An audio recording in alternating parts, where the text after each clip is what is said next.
welcome. I'm super excited about today's video. This is one of my favorite cakes that I made way back when, before I was doing videos. So I'm excited to recreate it and do a video and show you guys how easy it is to make this Mickey Mouse jack-o'-lantern cake. So first off, just go ahead and comment and let me know that you can hear me okay and see me okay, just so we know that all the technical stuff is taken care of before I get super started. There we go. Live, oop, volume. Okay, so it looks like it's working for me. Again, let me know, tell me what your favorite thing to do for Halloween is, or what you're going to dress up as this year. My kids have chosen to do Harry Potter again, but I had to get a new robe for my oldest, because he's my 14-year-old, not my oldest, my oldest one doing dressing up, because he's grown out of his old one. So everybody's moving up a robe and he got a new one. So, I mean, it's a little bit boring to do the same thing again, but at the same time, it is so nice for me. I did tell them that this year I would try to dress up. I feel like, yeah, I've since I don't have to put the effort into their costumes, I can put the effort into something for me. So they want me to do tonks, so we will see. I have been looking for a good jacket and I just have not been able to find one. So anyway, all right, it looks, Rhonda, you can see me and hear me. Yay. Okay, so it looks like everything is working over on Facebook. I don't see anybody commenting on YouTube, but let me know if it's working over there and we will just go right into it. So the last time I did a cake as part of a live stream, my Angry Birds cake, it took a lot longer than I thought. Just like the faces itself were great, they were fun to show live, but like after doing a couple, they were really repetitive and I didn't feel you guys needed to see so much repetitive stuff. So this time around I actually started the cake already hoping to cut down on some of that repetitive stuff so it wouldn't be quite as boring, because I'm used to the edited style and live it's just a little bit different. So first thing that you want to do is bake your cakes. Now, my pans are put away. I didn't even think about that. I use 2 ball pans, 6-inch ball pans, and then some 6-inch round cake layers, because ball pans by themselves, they never fill, even though they're perfectly shaped to be half a ball, they never, like the cake domes, they never fill up all the way. Even if they do fill up all the way and you cut them off, they shrink a little bit as they cool, and so you never really get a half ball pan. So if you put 2 ball pans, you bake 2 ball pans and you put them together, instead of getting a nice ball, you tend to get an eye shape. So I always bake an extra cake to go in the middle, and they'll just really give you a round shape. Now the Mickey Mouse jack-o'-lantern, that's huge, like way taller than me, and stands at the entrance of Disneyland. Obviously it's not quite round, it's more a little bit oval and has a little bit fatter bottom than it does on top, so it's kind of like this. So that's the shape that I was going for, and I've glued the layers together with ganache. And remember, I like using ganache for something like this. One, for balls, because balls tend to be a little tippy and ganache really holds it together. My one cake like delivery fail way back in the day, somebody had ordered a ball cake and they wanted the filling to be a raspberry filling. No problem. So I took the ball, made the bottom, I added ganache around the edge, and then I filled it with raspberry jelly, put the other one on top, and then I went and delivered it, and while I was delivering it, tipped a little bit and the top half slid off, and I got to their house and the cake was like this. Oh, because it was raspberry, it looked like a bloody mess. I had to go home and like redo the whole cake, and it was stressful. Delivery is always the worst part about cake decorating. So I use ganache all the way through because it firms up back to, as it cools to room temperature, it firms back up like a truffle would, because that's what ganache is. It's totally the same as a truffle, and it will hold your cake together kind of like glue. Delicious glue, but glue. And so that is what I have done here. So as you can see, the base is a little bit fatter here on the sides. So I put it all together, and then I just carved a little bit excess around the top. Not much. You can see it's not a huge difference. It's barely noticeable, but it's little things like that that make a big difference.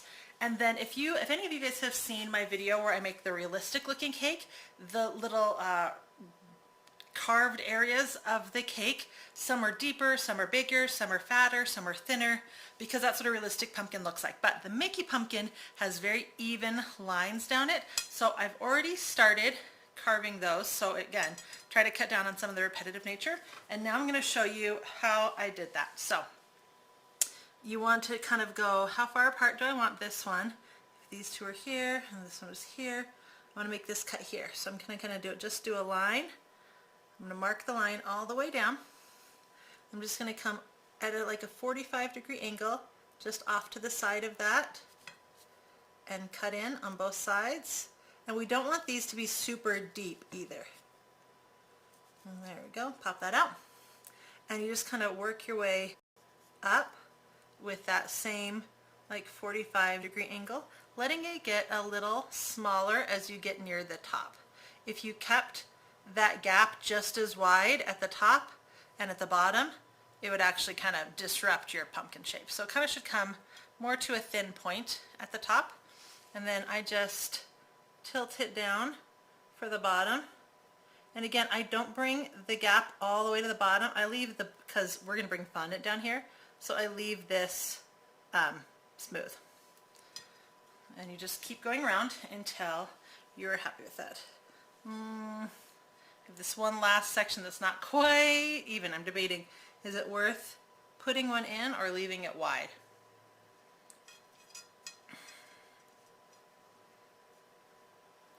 I'll put one in, just to show you guys on where. So mark it up, cut the sides,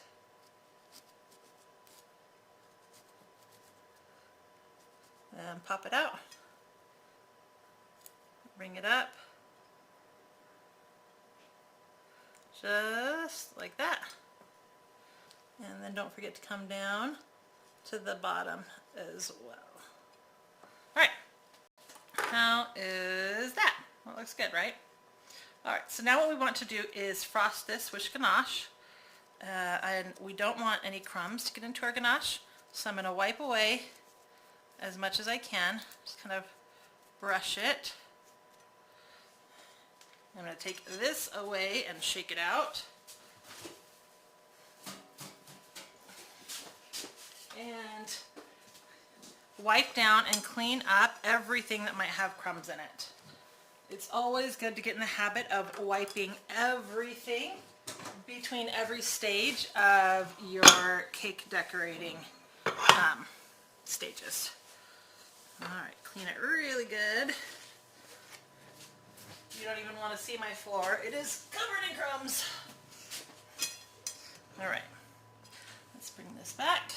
And now we're going to cover it with ganache. So I made some ganache this morning, and now it has gotten nice and firm.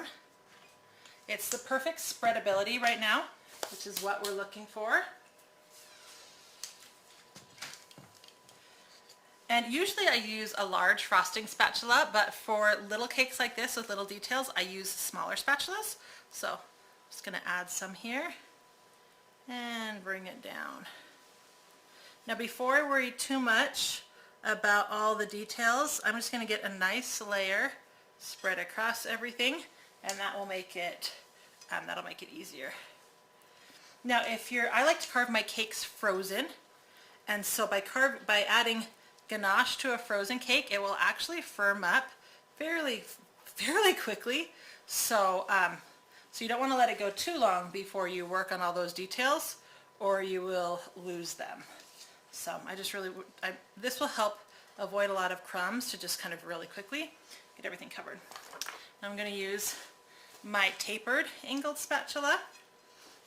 I'm going to come down in here and bring that frosting right down into all these cracks. Just like that. And don't forget to get the bottom. And I'm just going to repeat this all the way around. Alright. And you can go as thick or as thin with this frosting as you want to go. Just make sure that you get in there and that everything has some frosting on it and that nothing's left unfrosted. That will cause problems later because it'll keep crumbs coming, and then the ganache actually helps the fondant stick to the cake. So you, again, you want to make sure that everything is covered. And just keep working your way around until you're done. And just, there we go. Sometimes it takes a little while to find the ridge that you had cut. There it is, right down in there. All right, so are there any questions about this stage? Let's see. Jennifer, it's working over on YouTube. Thank you so much for letting me know. I appreciate that. You're looking forward to seeing this, Justin. I'm so glad. This is seriously such a fun cake to make. And it's actually really quite quick as well. I think just the prep work takes the most time. Once you get into making the cake, it goes really quickly. All right. Now we're gonna work on all the details.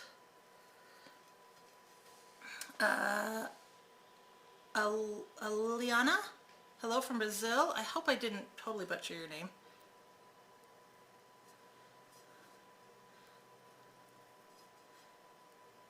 I'm kind of trying to feel for those cracks in the cake. There we go.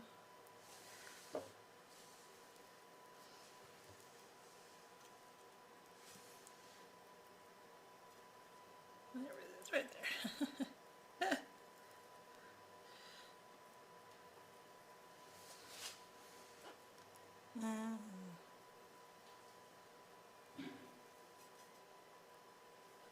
There we go. Okay.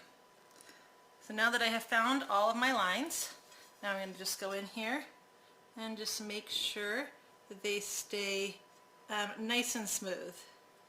All right. There we go. We're going to give this that rounded look of a pumpkin. Just like that. There we go. Don't forget to bring that all the way up to the top.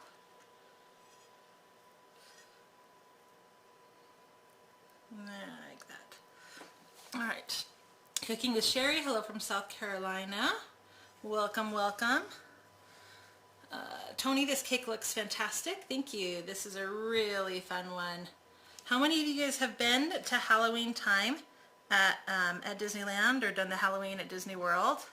I have once, but it was years ago. My kids never have. I think they would really enjoy it. So we've talked about doing it. Maybe next year. Just didn't work. It just kind of hasn't worked out with everything else in our lives. I don't know why October is always just so stinking busy, but it is. All right. So give these nice rounded edges. You can always add more ganache if you need to. Let's close that so I can, I can't see the comment. I have something open on my window that won't disappear. Close. There we go. Okay. You like your cake decorator yourself, and you found that marshmallow fondant is best tasting. I do not like marshmallow fondant. I am anti-marshmallow fondant. Yeah, I feel like either way you're eating a big, huge, chewy wad of something, and marshmallow fondant to me is always a little too soft. I can usually tell when something has been covered with marshmallow fondant, but that's just a personal preference. I know a ton of cake decorators who love it. I just personally do not. I really like the satin ice fondant. I feel like it has a really great texture.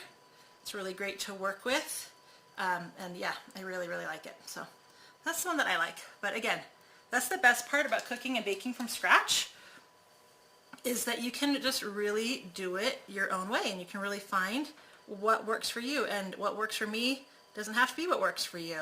It's more about taking the tips and tricks and yeah, and making them work for you. So, but I always like to do ganache under fondant versus buttercream under fondant. I find that, especially when I'm doing carving like this, I find that the ganache just helps hold its shape a lot better without having to constantly be refrigerating it. I've seen some people use buttercream underneath shaped cakes, but then they're always like then refrigerating and freezing the cake, which I don't like to do because refrigerating cakes dries them out. So I try to avoid that whenever I can, and I try to stick with room temperature or frozen. So again, I like to carve my cakes frozen. I find that I get a lot less crumbs that way. Personal opinion.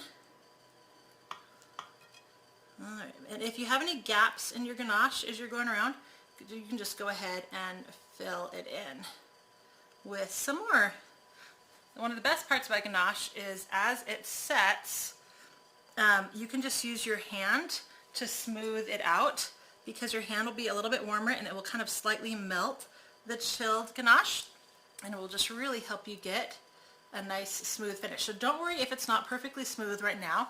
We're gonna throw it in the freezer for a little bit while we work on the ears, and then we will be able to come back and easily smooth it out before we add the fondant on top. We are almost done with this part. There we go. Just a couple little sections left. Nancy, hello from Montpelier. Montpelier? Is that how you say that? Oh, you guys, I am the worst at pronunciation. Probably one of my top comments on YouTube is people correcting the way that I say things. Seriously. Especially French words. I took French for a year in high school, but you would never know it with how badly I pronounce like French pastries and stuff. I get in trouble all the time for that. I have a girlfriend who just laughs at me because I make roux all the time for foods, and I always used to say roux because like B-E-A-U-X is pronounced beau. It's American boy's name, I think. I don't know. So I always just thought that that's what, it was the same thing with the word roux. I always thought it was roux. So I would talk about it in my videos and people would just flip out on me. So yeah, I apologize in advance for anybody whose name I butcher. People butcher my last name all the time, so I try to be really forgiving about it because I know that I do the same thing to other people a lot, and I do not mean to. All right, whoo!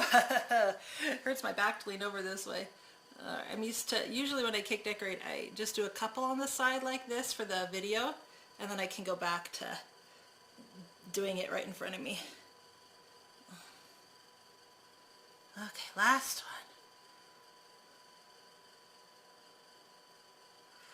one. Okay, so everything is kind of rounded and smooth. This, you can see it's already firming up, so I can already come in here and we can fill in again, like I said, with extra ganache if we do. So I can already come in and kind of smooth out anywhere where it's gotten a little bit messy, and then my hand will just kind of melt it, and easy peasy. So that is a nice way to do it. So I'm going to stick this in the freezer, and then we are going to move on to the ears really fast. Always make sure you've prepared room in your freezer ahead of time so you're not scrambling at this stage. Okay, and wash your hands. So the ears for the cake, you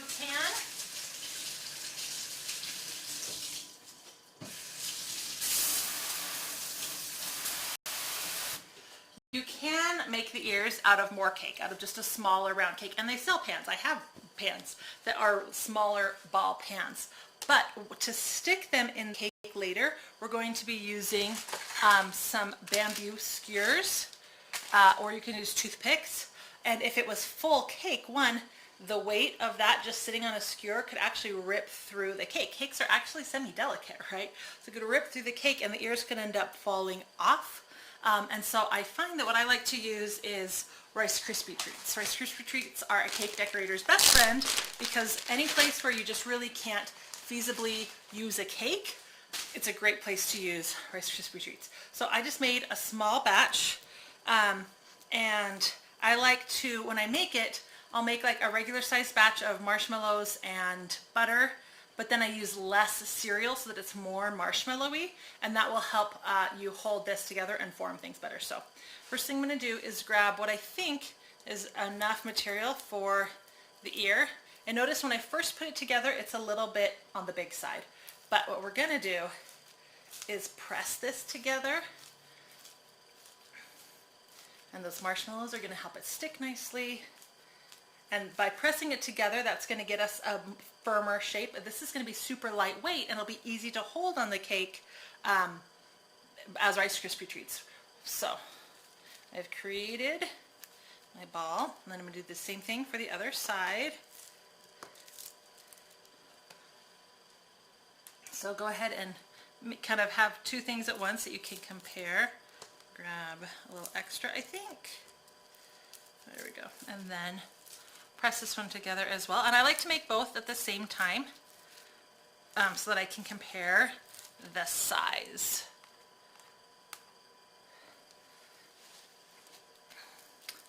Ashlee, hello from Tempe. Nice to meet you.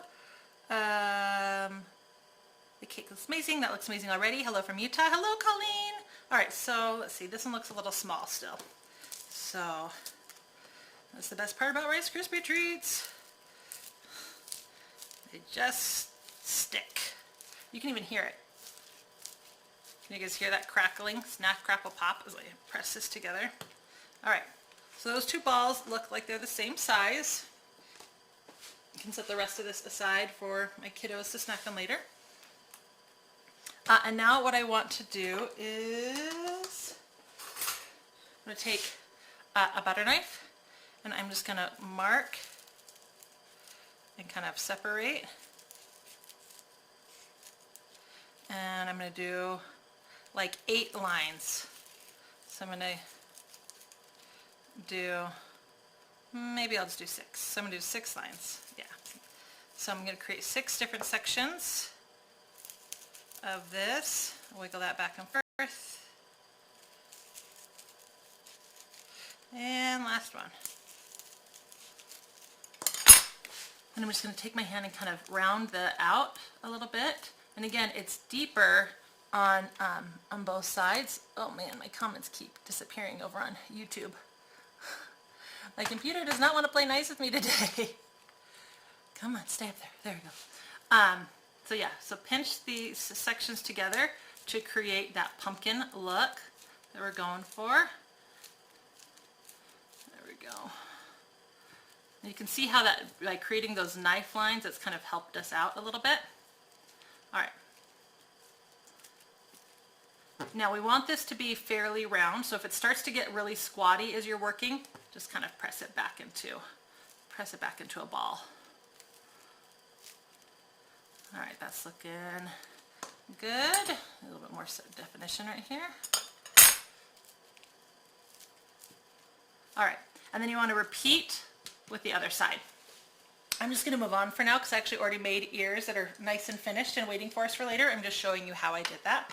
This is one of the things that you want to do earlier so that they can chill. So now we're going to take that same ganache. And Donna, you asked me for a recipe for ganache. For frosting like this, I do a 2-to-1 ratio. So 2 parts chocolate to 1 part cream. You want to bring your cream just barely to a simmer on the stove.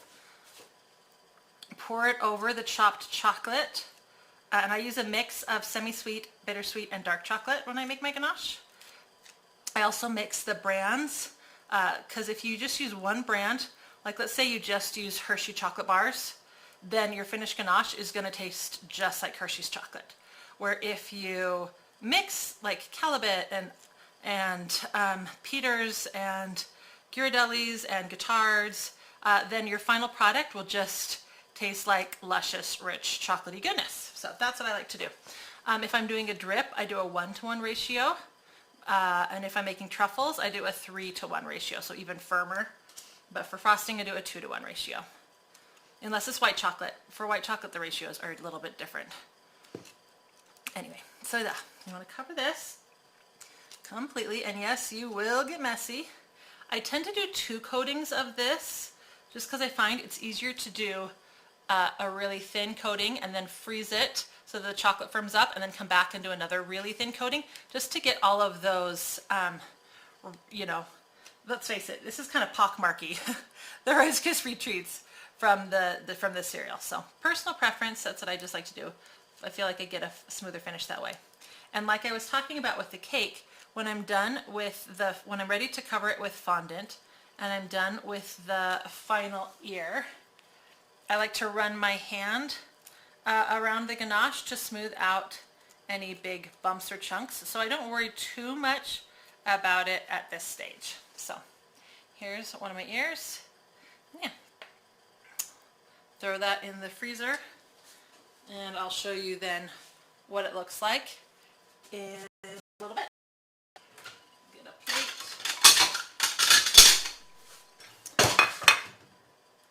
All right, and then we're going to talk about some of my other prep that I do for this cake.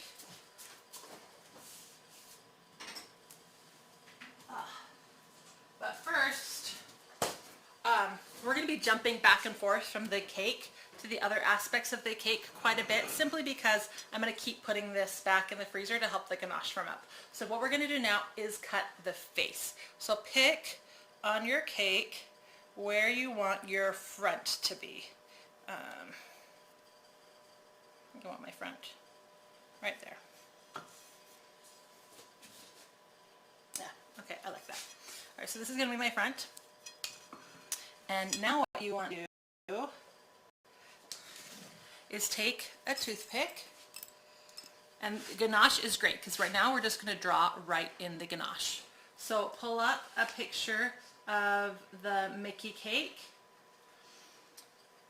and let's, you know what, I'm going to bring the camera down a little bit so you're more eye level. That'll be easier. All right, behind the scenes, changing things up. There we go. That'll be a little easier. All right, so over here on my computer, back here, I have a picture of the Mickey face pulled up. And I'm going to take the toothpick. Oh, I can grab it.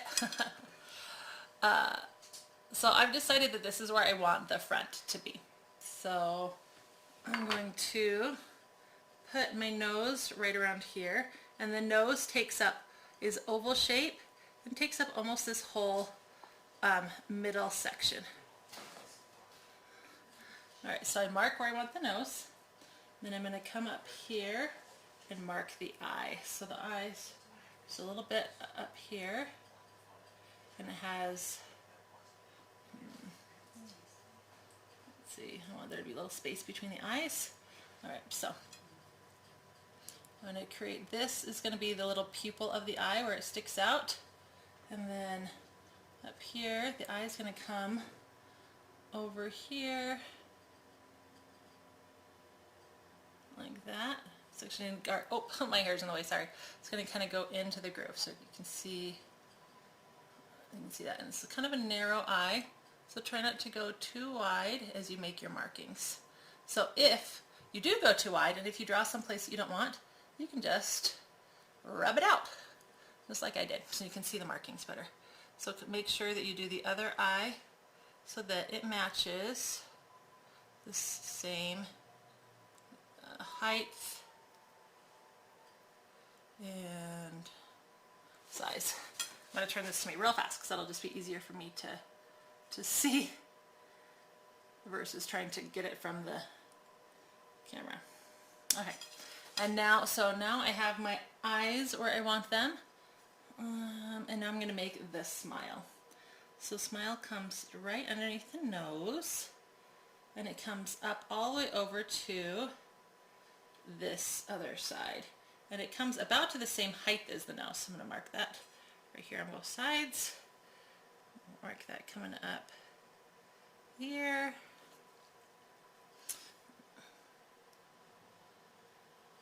we go. Now we're going to mark the bottom of the mouth. And the bottom of the mouth, it actually kind of comes up a little bit.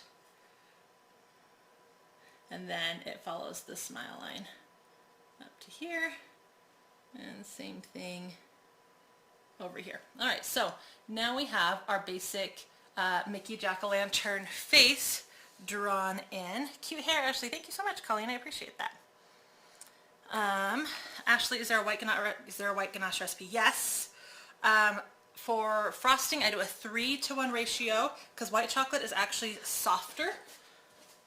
And for a drip, I would do more like a 2-to-1, 1.5-to-1 ratio. And then for truffles, I would do more like a 4-to-1 ratio. But it also kind of depends on the quality of the white chocolate, but I would start there and just see what I thought from that. Does that help? Okay, so now what we're going to do is we're going to take a nice serrated blade, similar to the one that we were using earlier, but smaller. Oh my word, come on, come focus. There we go. So we want one that's nice and strong and doesn't have a lot of bend to it. And we're just going to go, I'm going to turn this a little bit so we're going to go straight in to the cake. We're going to go in about 1/2 inch, and you can kind of decide on your knife how, you can pull your knife up and decide how deep you want to go. And if you can always put like a piece of tape on your knife, and that way you'll know that you're not going in deeper than you want. I'm just gonna eyeball it.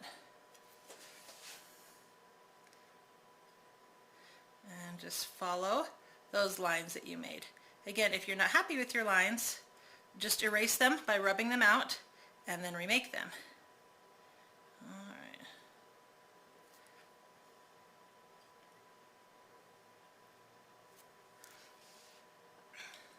Then you can just pop that piece out. And you can come back in here, and if anything, like it's not super even, so I'm just going to kind of even it up a little bit. There we go. That looks nice and even now, all the way around. Now you don't want to keep picking at it too much, simply because if you keep picking at it, it is cake. It is crumbly. It is going to just keep going. So just hit to a point where it's good enough and stop.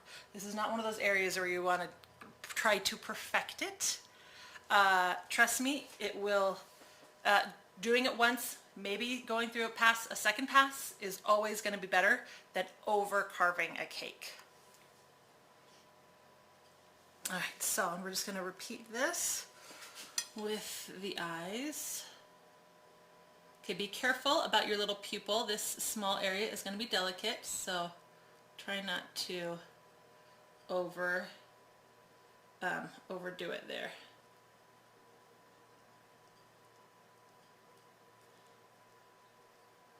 And there we go. Now it's going to be the most delicate at these small little points. So again, I tend to carve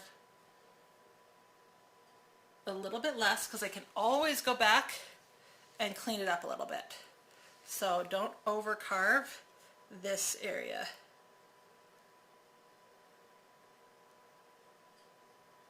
There we go. Okay.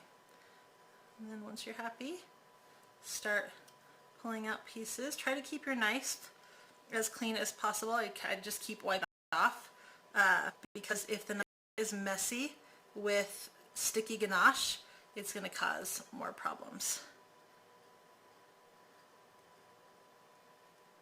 Alright, that looks good. I'm going to stop, move on to the other side. Now I could keep picking at this, but I'm not going to.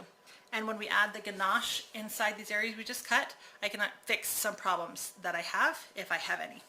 So, does that make sense to everybody, what I've been talking about and how to be careful as you cut these small corners?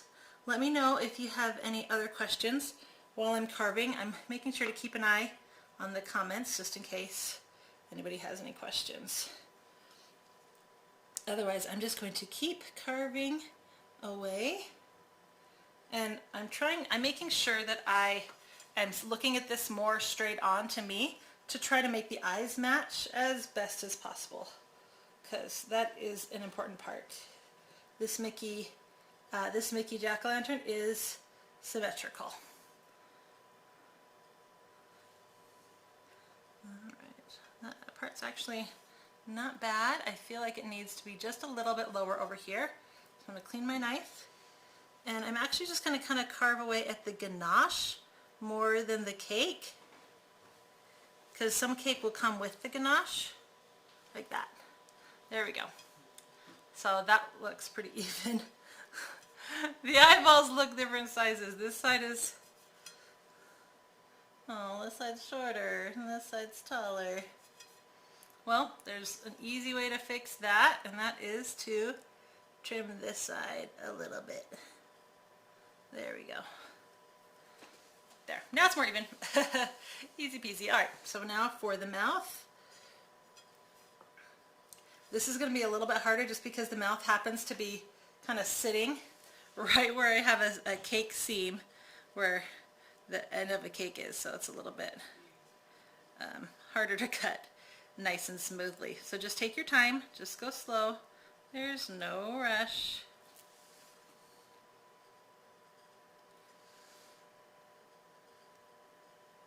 If you ever hit a point like that when you're cake carving, where you can feel that you're cutting like the bottom of a cake or a hard part of a cake, just put less pressure on it. Just go really, really slow, and it'll work out just fine. Thank you. Yes, it helps. You are so welcome, Margaret. Just keep going, little at a time, and make sure the mouth is even.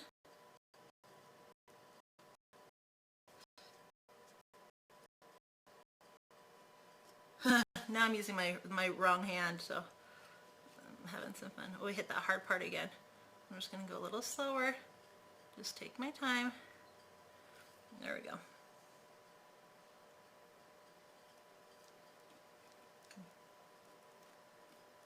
Because trying to push too hard can cause one of two problems. Obviously, the first problem being that you cut too much or you cut too deep. The second problem is it can actually slip from the cake when you're like hitting against a hard part, and you can cut like your hand. Like I've been holding a cake here before and carving and hit a rough spot, and I push a little harder, and I've ended up like cutting my hand many times. So I will just warn you to not learn from my bad experiences, and try not to do that.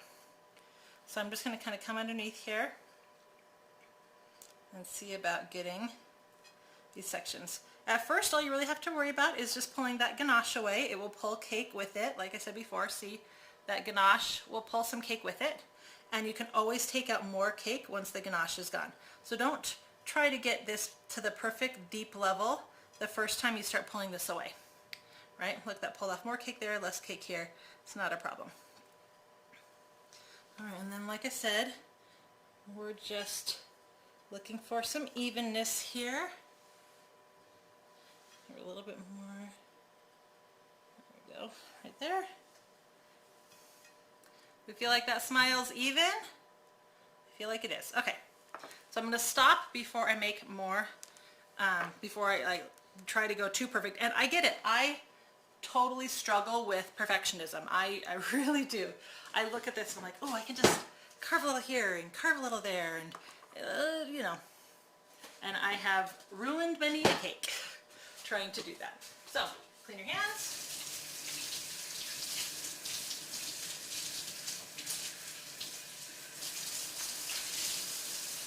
Wipe your counter. Take away the knife that is leaving crumbs. Shake off your, shake off the mat again. Wipe it down if it has a lot of chocolate on it.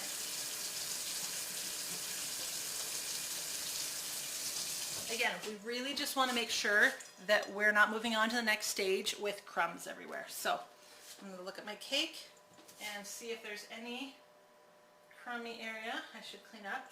And while I'm looking at the bottom, just to make sure I don't have any crumbs, while I have it in hand, now is also a good time to look at the bottom and the ganache actually, hold on, let me let you see. When I was frosting it, it didn't go all the way down to my to my cake pan. So I'm going to really quickly do that now. Now is a great time to do this and just make sure we want to do this because, again, the ganache will help the fondant stick later. And also, the ganache will seal the cake in, keeping the cake nice and moist, which is how, I know a lot of people don't like that word, but that is how you want your cakes. Nobody wants dry cake.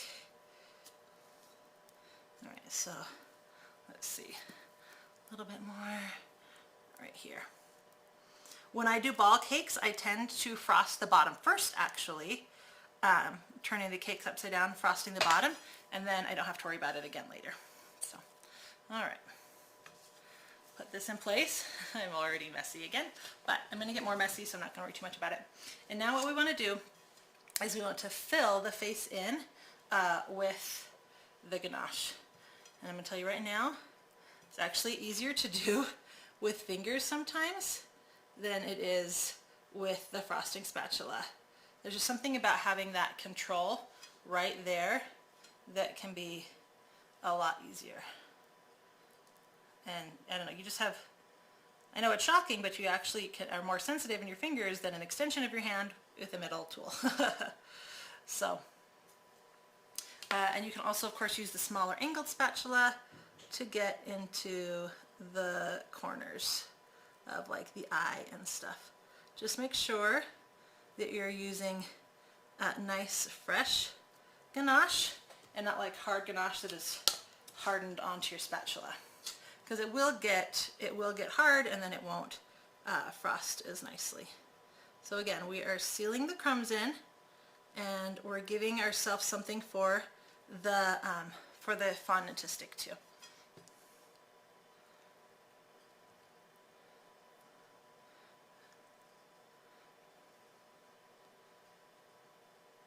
All right.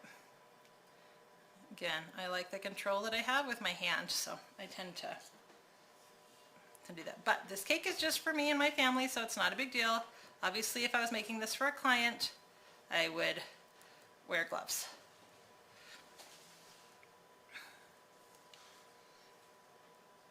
I do get a lot of comments about that as well, about the fact that I don't wear gloves, but I'm just sitting at home making these cakes, showing you guys how to do it.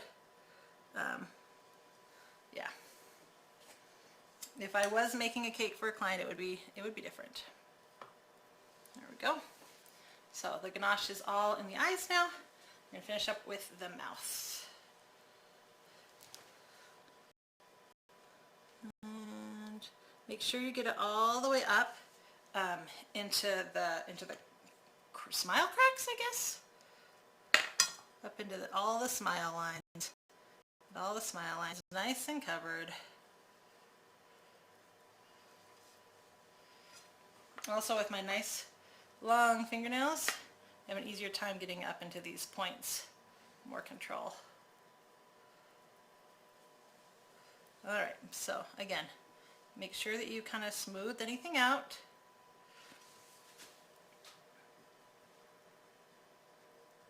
Make sure you don't have too much ganache anywhere.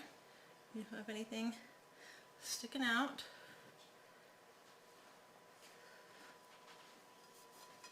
And now I'm going to stick it back into the freezer, and we're going to move on to some more behind the scenes prep.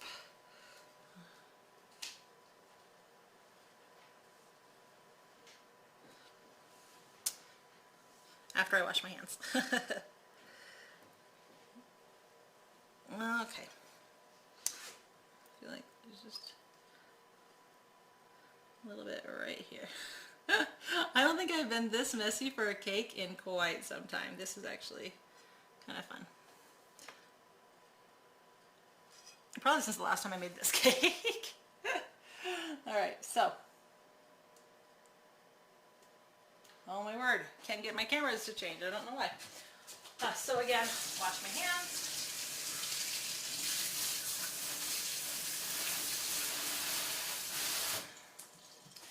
Move the cake to the freezer. Ooh.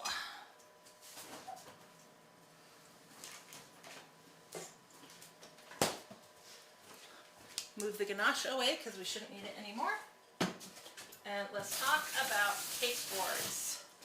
So you can just put this cake directly onto a cake stand that you have at home, a nice glass cake stand if you want. I, however, like to use cardboard cake circles underneath this cake, and the reason for that is, again, back to the ears. When we go to stick the skewers into the cake to hold the ears up, that's still cake. The head is still cake, and the skewer can still start to like go through the cake and cause problems. So I like to be able to stick it all the way through the cake and have something underneath for it to stick into. So I use 3 cake circles together, and that creates about 1/2 inch. First thing that I do is wrap them in foil, and I bring the foil around, tape it to the other side, and that way all 3 are kind of stuck together. And then I roll out some thin fondant, in this case green, because green grass, the pumpkin's sitting on in my mind. And so I just did green, and I covered the foil that I wrapped the cake circles in just a thin layer of piping gel or corn syrup, and I got right onto here, smoothed it out, took a knife and cut off the excess. So that's one piece of prep that I did earlier. Another piece of prep that I did earlier is took that same green fondant, rolled it into a thin rope, and then rolled it around a dowel rod. And what this is going to be are the curly cues coming off of the leaves at the top of the pumpkins. So you can do multiple short ones. I just did one long one, and I'll just break it to where I want it as I'm working. So I did this earlier, and just so it could dry, just making sure. You don't want to do it too tight because you want it to be able to, there we go. You want to be able to just, whoop, I broke it. You want it to be able to just slip right off. So, did that. And then here are the 2 finished pumpkin ears that I made ahead of time. After I covered the ganache, I just covered it, I rolled out some orange fondant and just covered it with that. So these are ready to go as well. So I'm going to talk about fondant now. I'm going to take away the cake thing. So I tend to buy red, yellow, and blue fondant, and then from there you can create any color that you want. I will also buy black fondant, and if I can find, I think I have brown and ivory as well. But purple and orange, and I will buy green, because it's hard to get a nice bright green just by mixing yellow and blue together. But I never buy orange, one, because I can never find it. Most stores don't carry it, so it's good to know to make your own. So I made some orange fondant earlier today, and I started out by doing like 2 parts yellow to 1 part red, and it was still too red, and so then I added more yellow, and I added more yellow, and added more yellow, and I just added enough yellow to get it to the orange color that I wanted, and then I've since wrapped it in plastic wrap to keep it nice and fresh. Now you want to make sure, if you are creating a color for a cake, that you don't just create it too small. Because if I had just made enough orange to cover the ears and then decided to make more orange later to cover the head, I would have 2 different shades of orange. It's really hard to get those exactly right. So when you're making a color for a cake, make sure that you make plenty to use in any part of the cake that is going to have that color. Now I will have orange left over, because that's the point, is to have enough that you can wrap it around the cake and then trim off the excess. So it's always better to have too much, and I can just wrap it in plastic like this, put it in a bag, put it in a plastic container for my fondant, and it will actually last for a decent amount of time.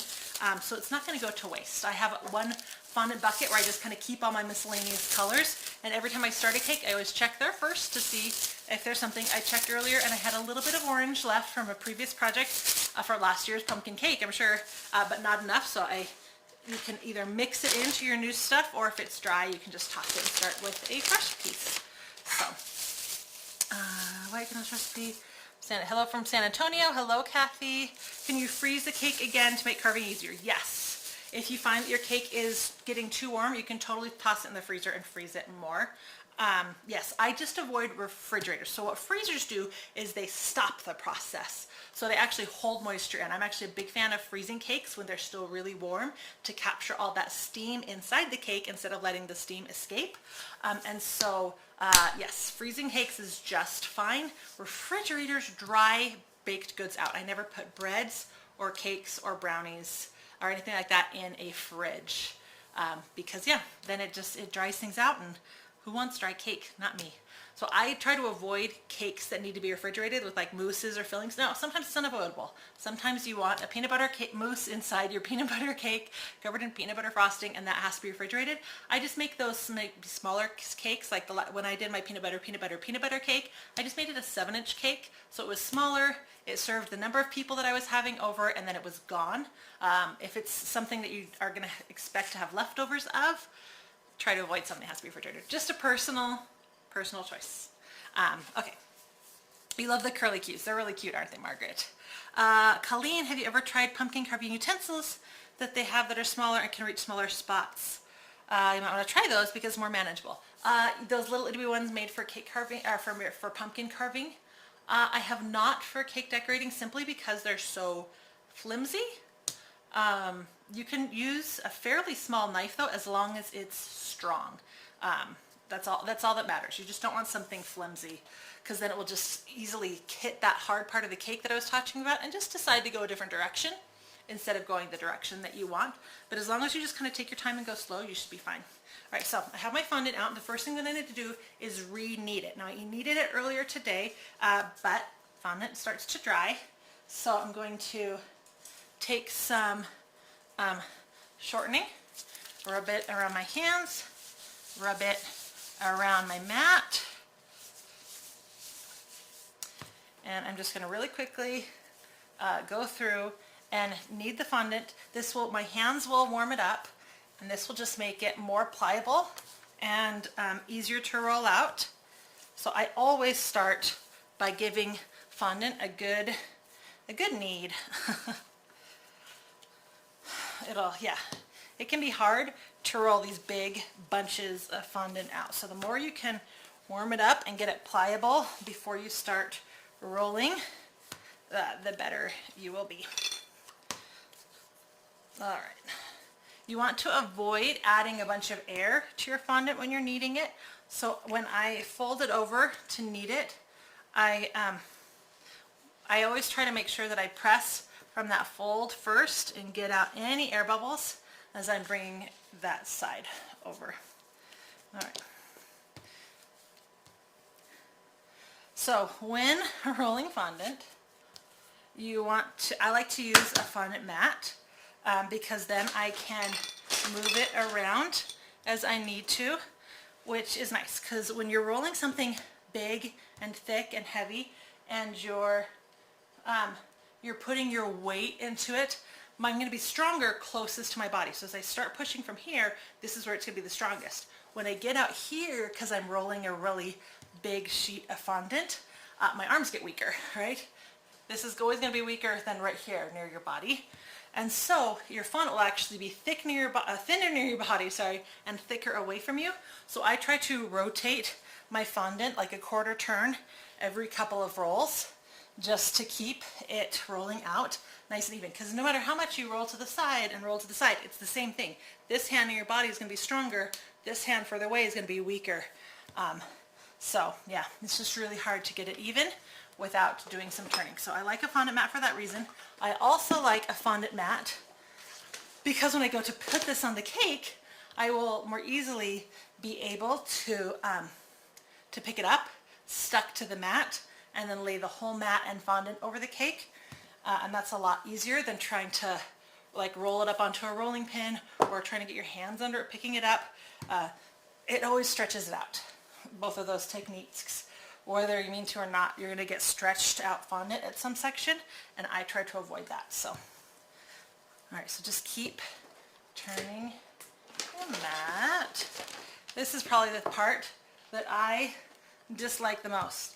It has been on my wish list for 10 years to get a fondant like roller. It's a machine that you just stick the fondant in and it stretches it and rolls it out for you. It's the most glorious thing in the whole wide world, and I want one so bad. But one, they're ginormous. They're super big. And I already have a lot of toys in my kitchen. And two, they're very, very expensive. All right, I am looking for one of my needles. Bed, have you seen my little yellow handled needle thing? Oh, here it is. Okay, so I always keep one of these around, and I try to catch this early on in the fondant rolling process. I can see, I don't know if you can see, right here, there is a bubble. So it didn't quite work. I got a little bubble. If I wait until the fondant is fully rolled out and thin, it'll be a lot harder to hide that bubble. So I come in at an angle and I poke that bubble, and then I start the other side of the bubble and I press it out. By coming in from the side, coming in from the side, that's a lot easier to hide that hole and to rub it out than a straight up and down hole, right? Because no matter how much I rub that straight up and down hole, it's a hole pretty deep down, if that makes sense. It's thick enough now that it's not going to be a problem, but anyway, so keep an eye out for bubbles as you do this. Now at the beginning, it looks like you're not doing much. It's really slow going as you roll this out, but as it gets thinner and thinner and thinner, it will go faster and faster and faster. Whoop. There we go. And so, yeah, so just keep an eye on it. You want to make sure, so consider how big it is. If your cake is 6 inches wide like ours is, so you know it has at least go 6 inches across the top, and our cake's probably about 7 inches tall, so 7 inches on each side. So 14 plus 6, 20, so we need a 20-inch circle to cover this cake all the way around. So we know we need it to be at least 20 inches in all directions. The other thing that we know is like this right here. This is way too thick, right? This is at the point right now that if I try to put that on a cake, it's going to be impossible. So I have found that for me, the sweet spot that I like for a fondant thickness is about 1/4 of an inch. For people who don't like fondant, it's still too thick. And for people that do like fondant, it's still too thin. Also, I like that the 1/4 of an inch gives me a little bit of give. If it's thinner than 1/4 of an inch, when you try to like press it together, because let's face it, this is flat and we're trying to put it around, so it's going to get little ripples in it as we do that. And if your fondant is super thin and you try to press it back into itself, if it's too thin, it just folds, right?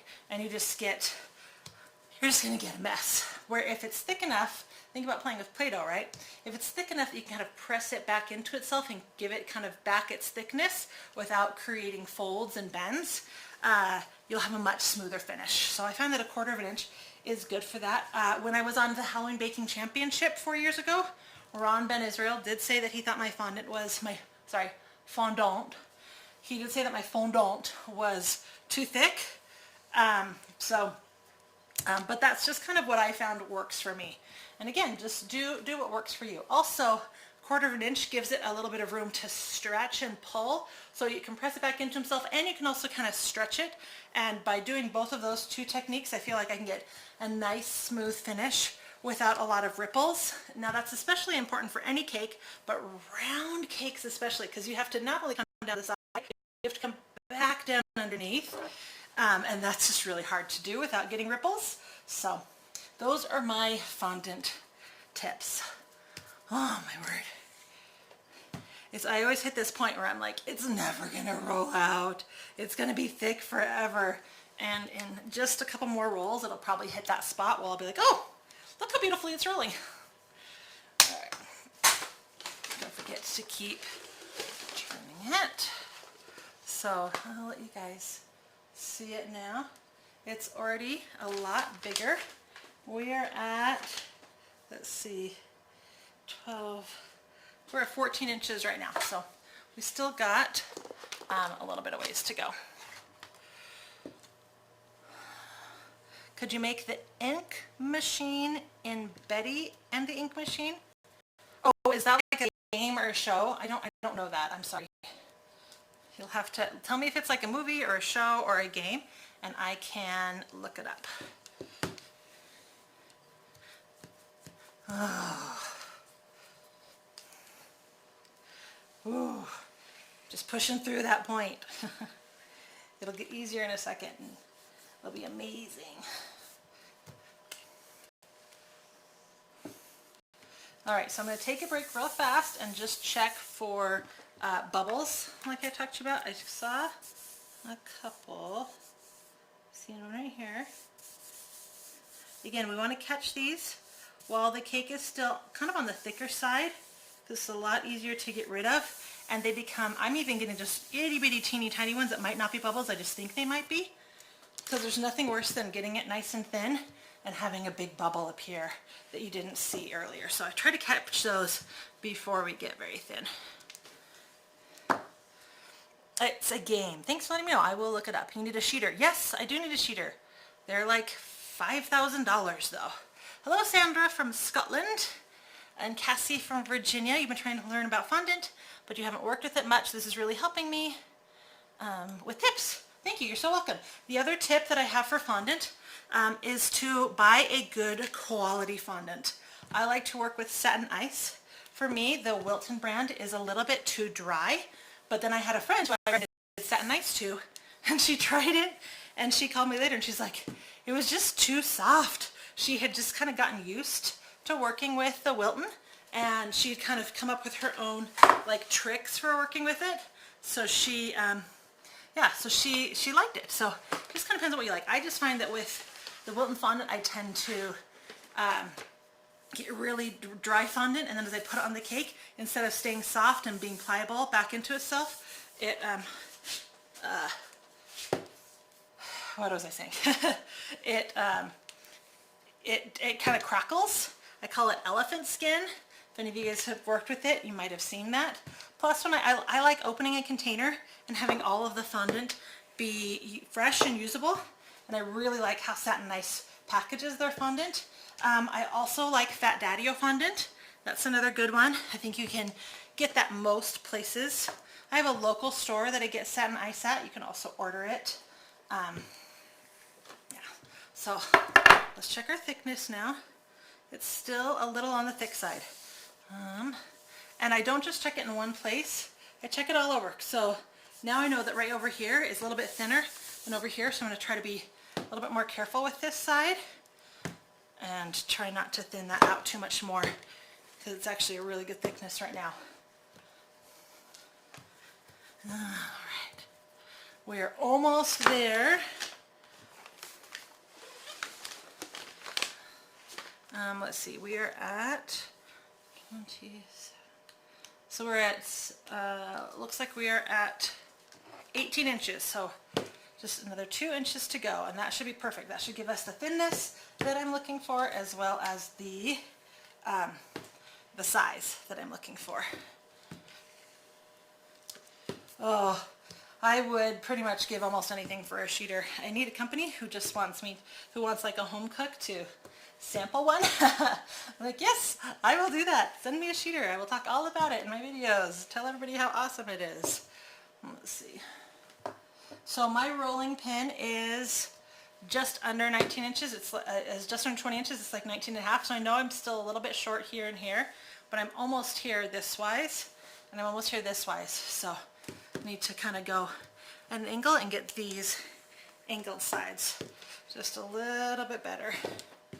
We are so close. I can feel it. And like I said, as you get to this thin point, all of a sudden it starts stretching better and it starts rolling out better. So be careful not to over roll it at this point. When you're close to that 1/4 of an inch, that's when you really have to be more careful. All right. All right, I think I'm good. Let's roll over one more time, get rid of those lines. Let's check the sides. All right, it's a little thick right here, but other than that, it actually looks good. So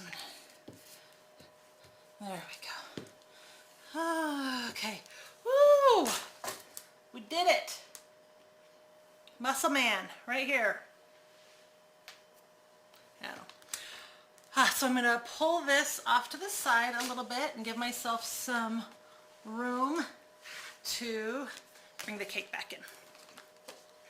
And something else that you want to do is, because we want the fondant to kind of fall past the cake, you do want to have something that's a little bit smaller than the base of the cake to stand the cake on. So I'm going to use my my salt container for that, something that's also not going to tip over, something that has some heft and some weight to it. But I'm going to start with the cake directly on the counter so that when I put that big sheet on it, it's not going to immediately start to weigh itself down past this, because that will really start the stretching process. So I'm going to leave it on the counter, get it mostly shaped, and then once I have it nice and stuck to the cake in most places, I'll be able to lift it up at that point. You okay? I just got stuff scared of the game. Okay.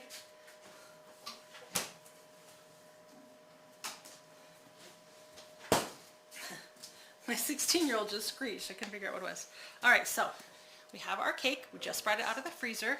First thing that I'm going to do is to quickly look at it and see if there's any place that I feel needs to be a little bit smoothed out.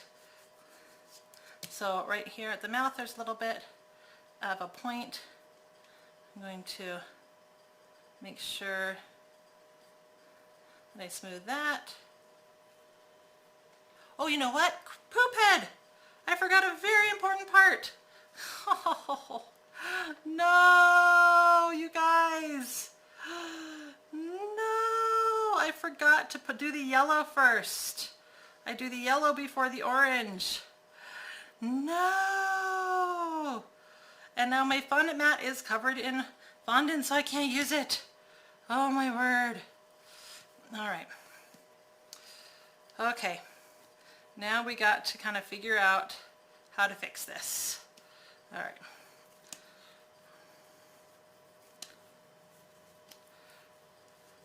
Nice smooth everywhere, no sharp points. Still have all the shaping from our pumpkin. Okay. You also want to make sure that, like right here, anywhere where you have a crease, you want to make sure that you still have a crease all the way down.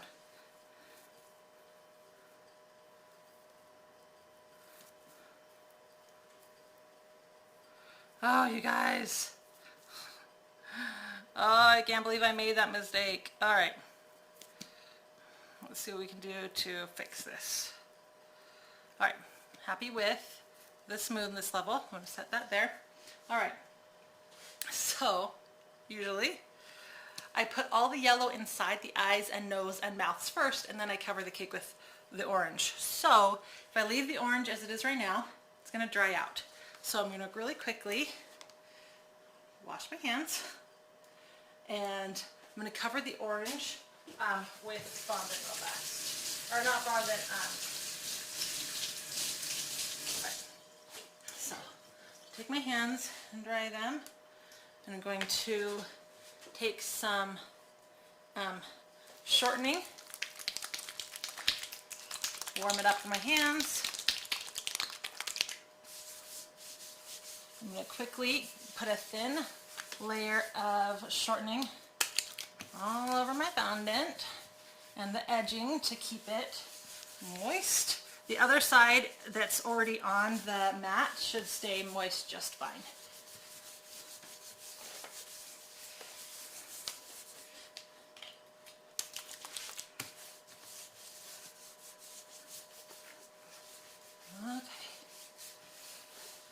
A little trick that I do when I'm making flowers and I roll out a bunch of petals at once, and I want to keep the petals from drying out. Okay, so that is covered with a nice thin sheet of that.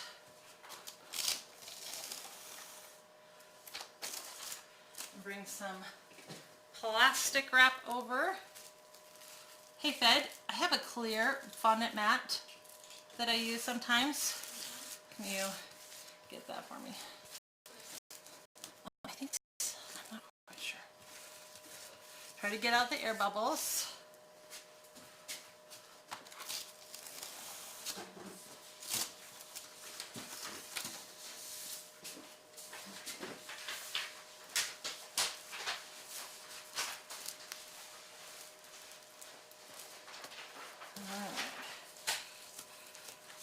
Again, try to get out all the air bubbles. All right, so I'm gonna, whew, so much fun. Thanks, Jill.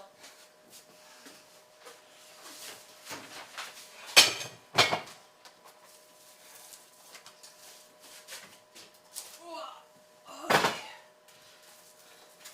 Move that orange fondant to another flat surface. Nice. Bring in another cake mat because I have a lot. There we go. Good workout, right? Who says we don't good workout in the kitchen? Very good point, Judy. We get quite it. Okay. Okay. There we go. Okay. Oh, this is what happens when you don't look at your notes and you just think you know what you're doing. All right. Yellow fondant. Oh my gosh, you guys. Oops, wrong camera. Seriously. Aren't you glad that you can see that this is what happens in a real kitchen? All the time. All the time. I'll get going. I'm so excited about something and then I'm like, oh, I forgot this very important step that has to happen first. All right, so knead it. And this yellow is nice and just open a brand new container. So, and let's work on my arms again. Roll this out. All right, luckily this is a much smaller amount, so it will roll out very quickly. Okay, so I'm actually rolling this out much thinner too, because if we kept it that 1/4 of an inch thickness that I had talked about with the outside fondant, it actually won't fit inside the nose, eyes, and mouth that we've cut. So I'm rolling this out fairly thin. Let's see. Oh, come on. Can't get the cameras to change. My fingers are all greasy, my computer's not recognizing it. There we go. All right, so this is much, much, much, much thinner. You can see right here. So I'm going to bring the cake over.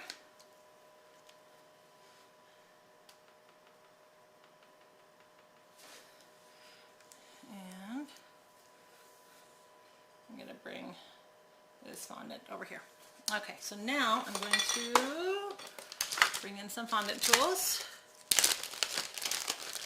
So I like these Sugarworks flexible fondant tools. I'm going to use a couple of these. They have a lot of different shapes, so I just grabbed them out. So I'm going to start with the mouth. So I'm just going to kind of lift the fondant and help get that into place as much as I can. All right, and make sure that I'm kind of pushing that extra fondant into place as well. Because I don't necessarily want to have to stretch it too much, so the more I can kind of get the fondant in there, the better. Okay.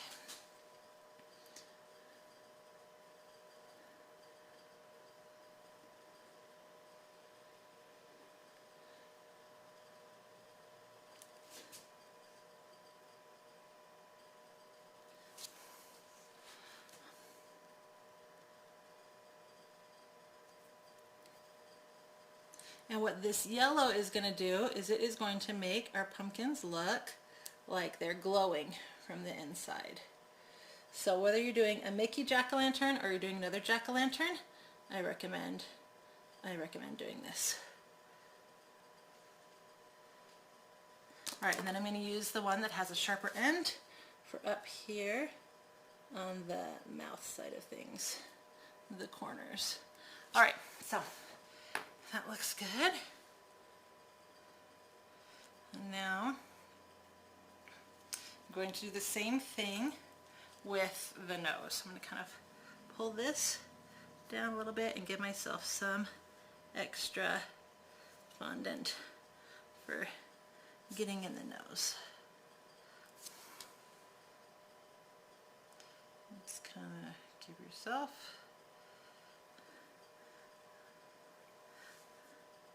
some room.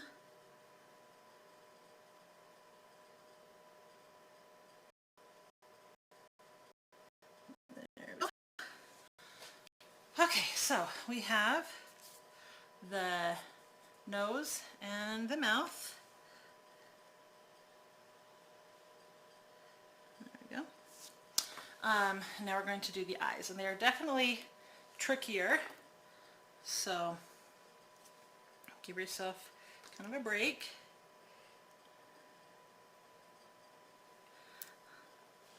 I'm going to kind of bring the fondant in here over from the sides, press as much as I can in there to get started. And then same thing on the other side. Alright, so I'm going to use the smaller end to do like the top of the eye.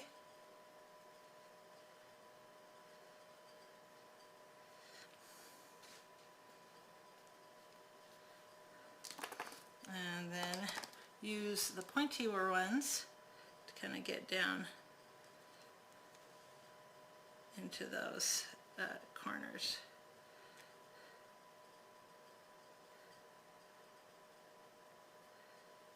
There we go.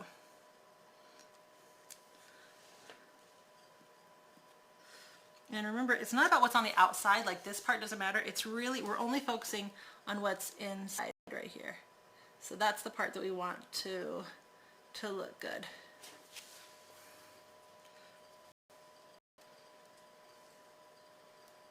Got a little bubble here. There, give myself some more room to work with.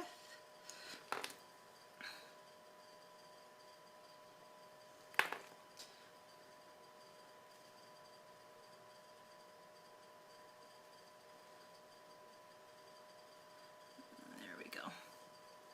All right, so I feel like that is looking good. I'm going to take my knife and I'm going to cut around, giving myself a little bit of a border, everything.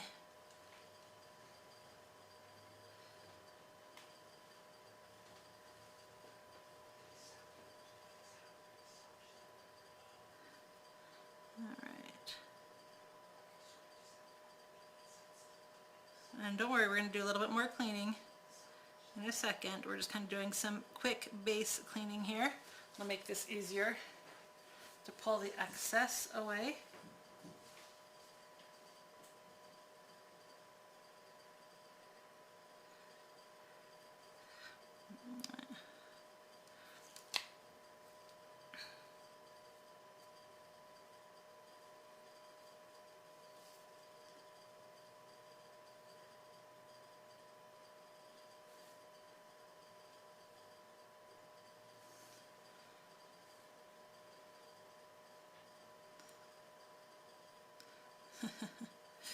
Make sure to cut all the way through. There we go. Whew. I cannot tell you how much my back hurts at the end of a cake. It's like a glorified pasta maker, yes. Okay.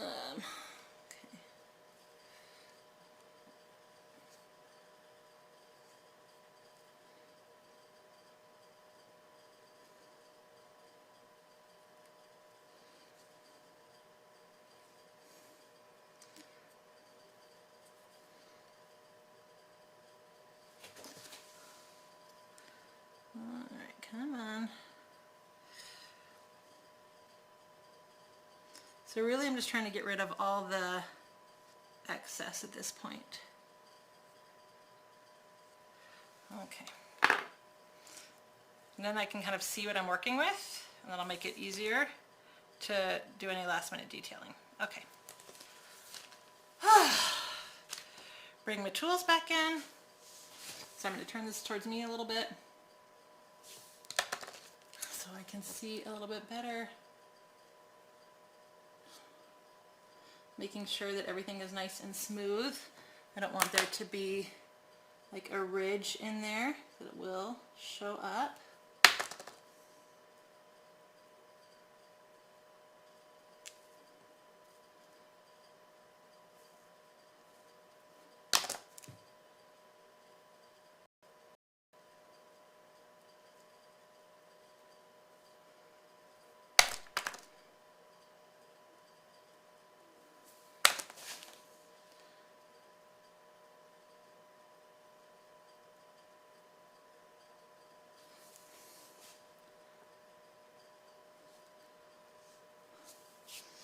And it's worth taking the time to do this.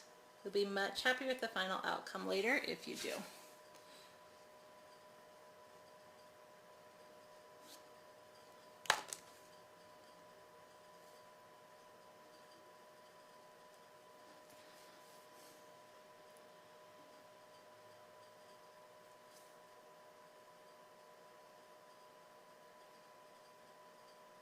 Oh no! What you don't want to do is get chocolate inside there from your tip.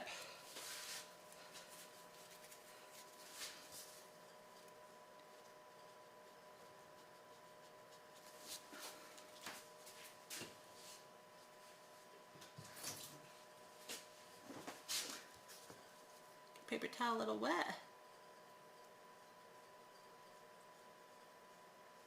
There we go.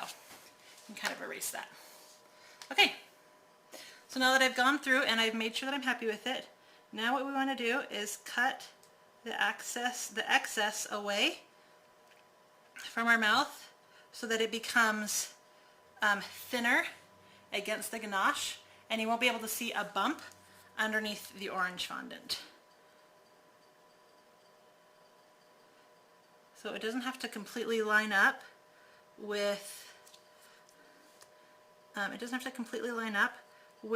the actual like outline. It just needs to thin that actual outline so that it doesn't cause a bump. That's all. You also want to be aware of places where there's a ridge, right? Make sure you keep that ridge there and smooth.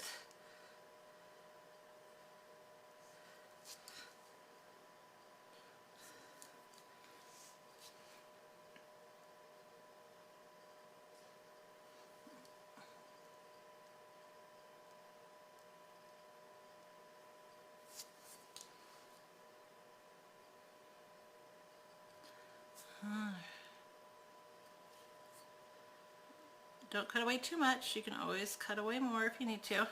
So just go slow and be precise. I keep wiping my knife off so that I'm not bringing any dirt and chocolate into the next thing that I'm cutting.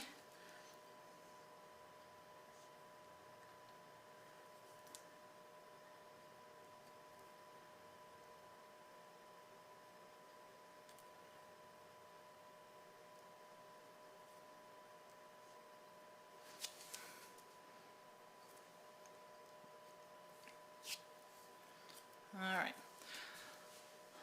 It's just like people, it's not what's on the outside that matters, just our pretty fondant inside. I hope what the outside doesn't matter as much. I'm way prettier inside. And I'm thin inside too. My soul is a thin soul. My outside just likes chocolate too much. Alright, almost done. As you can, but I hope you can see kind of what I'm talking about. When I'm talking about making sure it just kind of blends seamlessly into the ganache, right? We don't want, as I run my finger along here, I shouldn't feel a bump from the fondant, right? It should just be nice and smooth.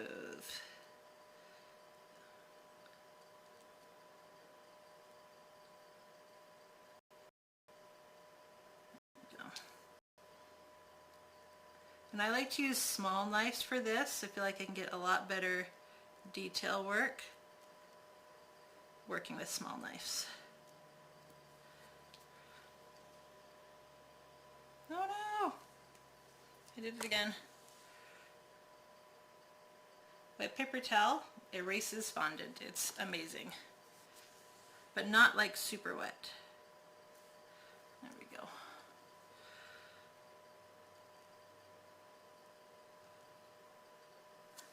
Make sure you're protecting those ridges, keeping those nice and smooth too.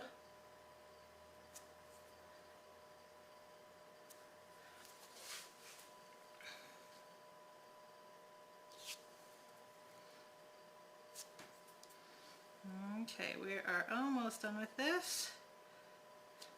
Now, if I wasn't concerned about time, I would probably stick this back in the freezer for a little bit longer, but we are just gonna move ahead at this point since my orange fondant is already rolled out and drying every second that we speak. There we go. All right, so first thing to do is to clean up.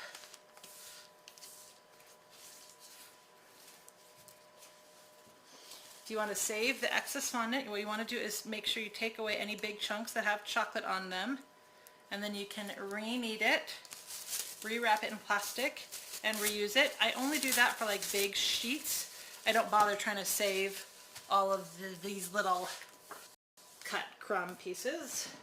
Okay, so put the cake right in the middle.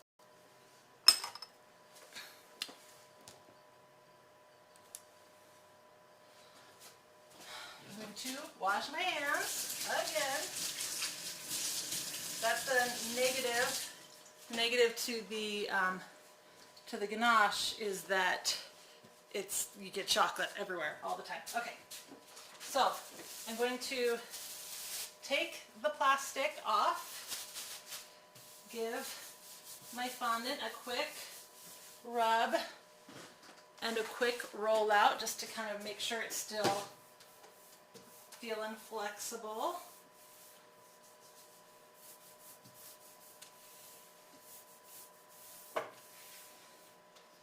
Kind of warm it back up a little bit. And let's hope this works. Alright, I'm going to grab each side of the mat, and what that does, I'm going to fold this in half, and then I'm going to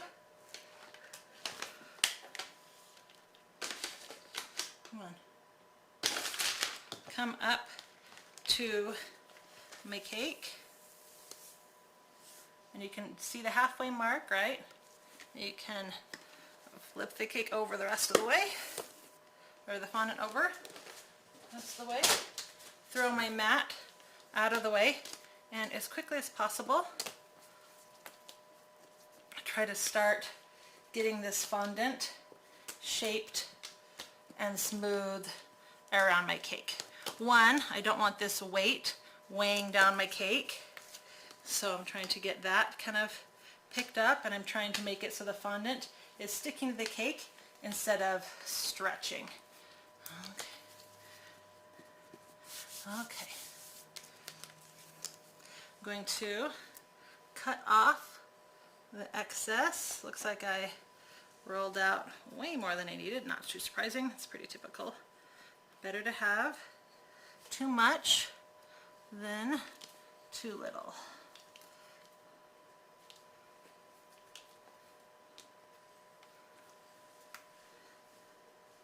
All right. By taking away all this, it will actually help lighten the cake quite a bit. I'm going to quickly give this a quick little knead, because I do want to be able to use this orange fondant later, not let any of it go to waste. Wrap it in some plastic real fast.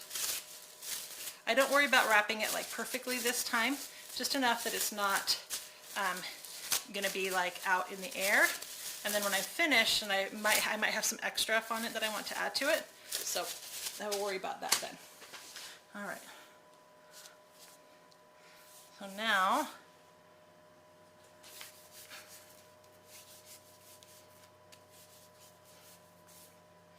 trying to get this stretched down and around. This is a nice small ball pan, so it's a little bit easier to do this.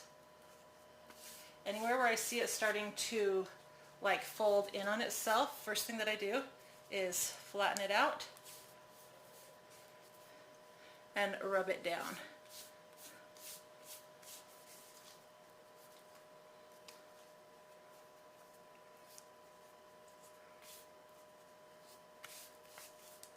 Alright, so now that it's kind of down and around, ooh, my hand is covered in chocolate.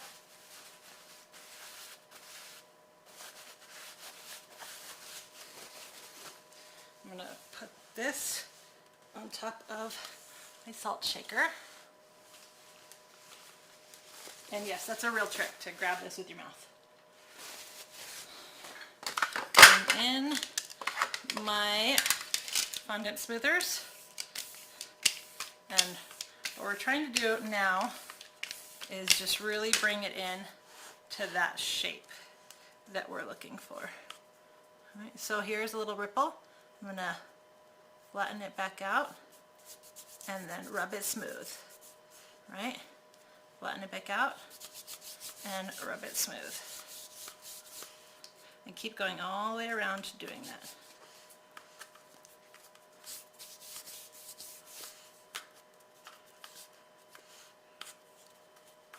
Oh no, this is what I mean by weight. Hopefully that's not the front of the cake. Alright, so with the round cake, one of the things you can do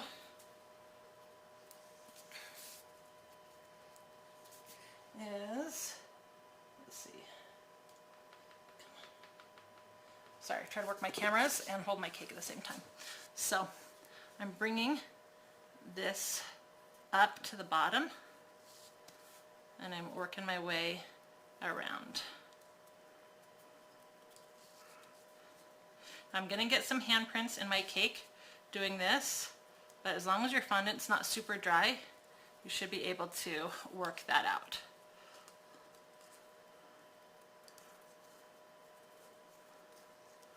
Alright, so I'm going to start cutting at the base plate. Now with a normal cake, you can just do this, from underneath, but with a round cake it can get hard to, because this is only a little 3-inch circle in the bottom, it can be hard to kind of cut away at the fondant down to that 3-inch section.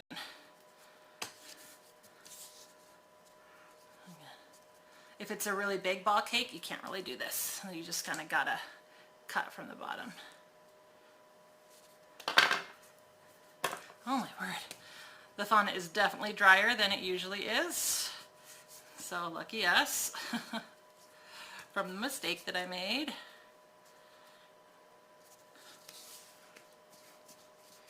Which is why I'm trying to move as fast as possible, because I can tell that this is not wanting to cooperate with me.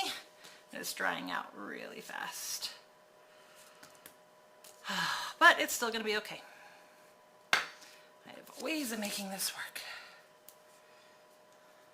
Alright.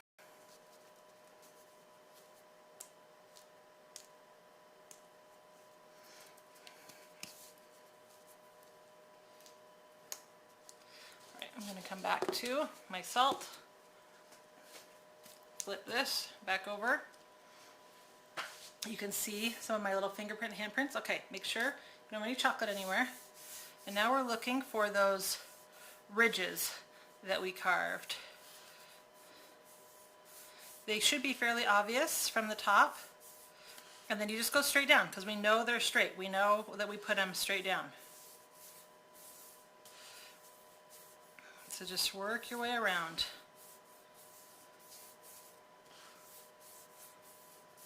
Oh, I found the face.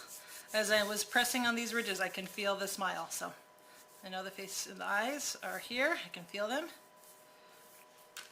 All right, once you kind of have that started, go ahead and use your fondant tool to make the ridges more pronounced.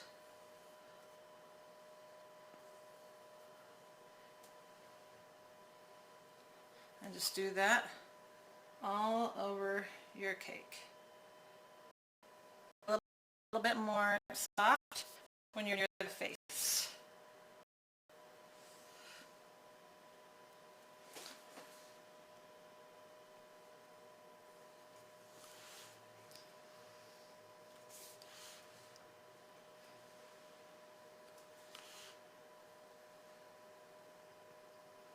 All right, there we go. We've gone around.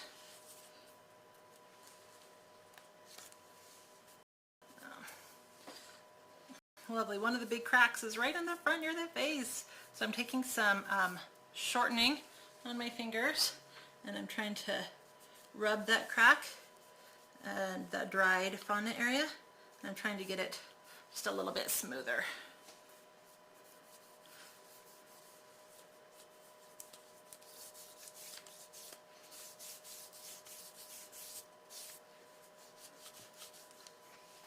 Let's see. There we go. So right down here I had some cracking. I'm trying to smooth those out.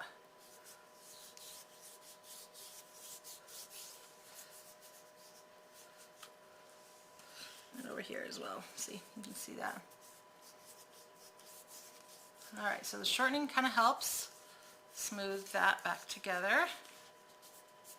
See, there's a little dry crack right here. It's kind of like putting lotion in your cake, lotion in your fondant. There we go, just kind of helps. Alright, so we already have been doing this a long time, so let's quickly move on. Alright, so I'm going to take a knife and I'm going to find where my smile is. You can kind of see the smile. So I'm right in the middle. What I want to do is find a hole in the fondant without cutting any that's already in there, right?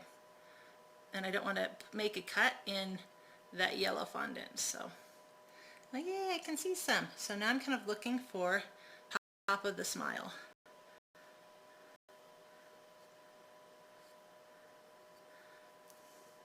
And remember, you can always cut more.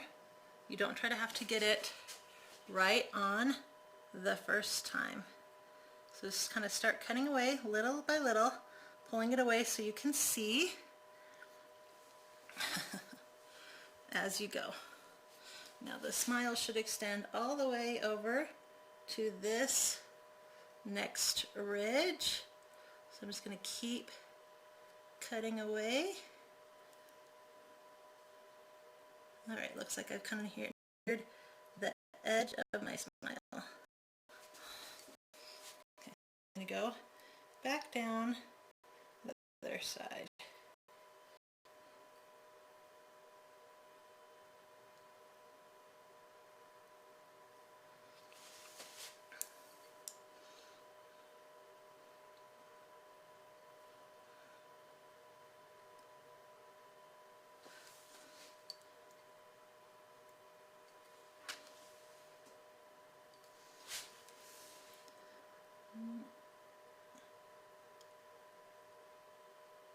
And just little motions will give you what you're looking for. So, here you can see our smile starting to come out. While the fondant is still fresh, kind of want to rub that to soften the edges where the knife has just been. And of course bring in that ridge like that. Keep it as clean as possible. You can always cut a little bit more if you feel like it's a little messy.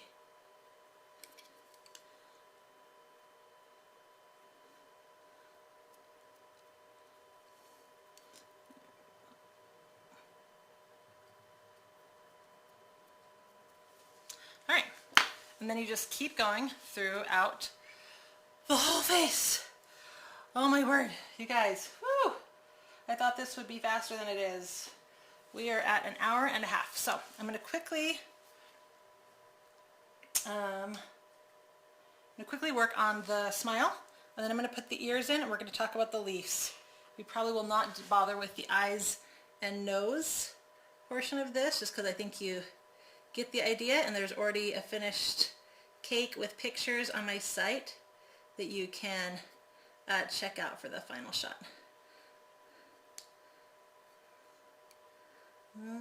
Are there any questions so far? Let me know. Yeah, let me know if you have any questions. I'll be on the lookout for comments.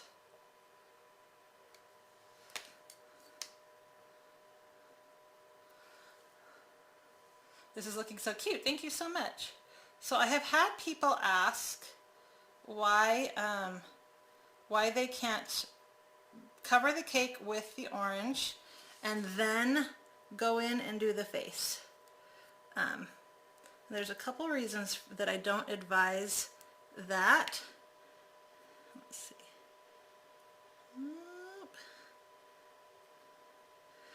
The main reason is if I covered it with orange and then I tried to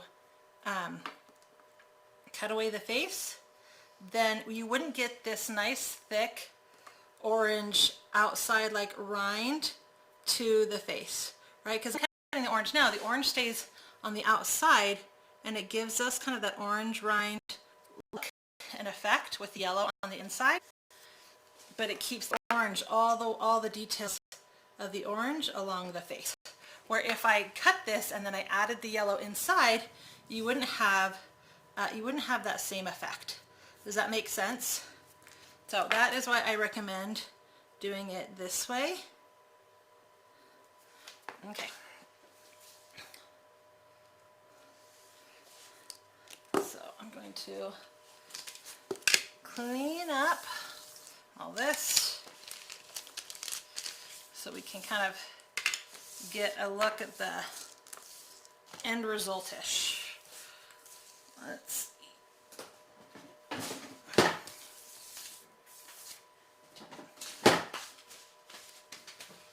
Okay, so let's bring over our base. I'm going to center the cake on top. I'm going to bring over my ears and get some skewers. Hey, did we ever find a hammer, Fed? It's on the bar stool. On the bar stool.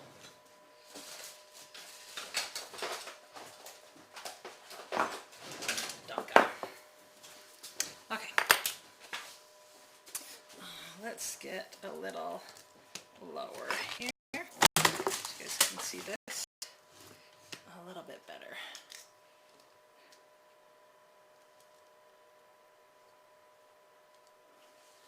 Okay, so it's hard without being able to see the eyes, but we want to kind of decide where we want our ears to be and still look like Mickey Mouse. Alright, so I think right here is good for this one. So I want to consider where I want this to go. I want this to go through the cake down into the baseboards.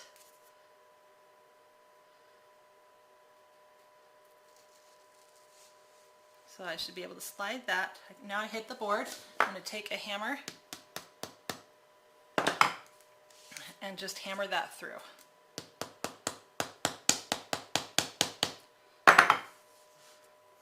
And that will really, this cardboard base will help strengthen that.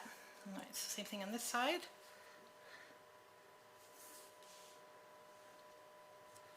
Let's see.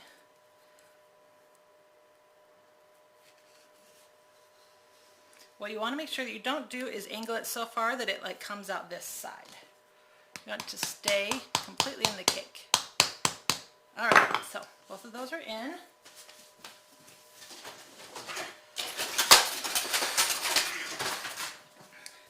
I have one of these that I only use for cake decorating, never for plants. I'm going to cut the ends off. We're going to cover those with a green stem. So now it's not just being held up with the cake, it's being held up with this cardboard underneath.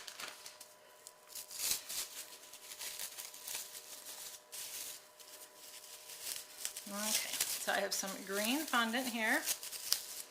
So first thing we're going to do is create the stems. So I'm going to get like a little ball and I'm going to kind of create like a more squarish effect to it.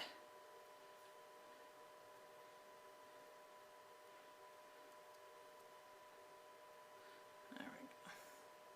5 sides would actually be more accurate, but it can be harder to do. I'm going to cut the rounded bottom off. And I'm going to place this right over the top. There we go. I'm going to do the same thing with the other side. Turn that a little bit.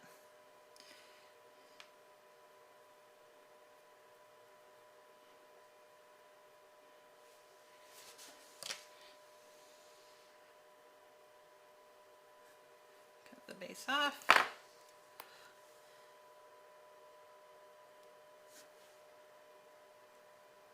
There we go.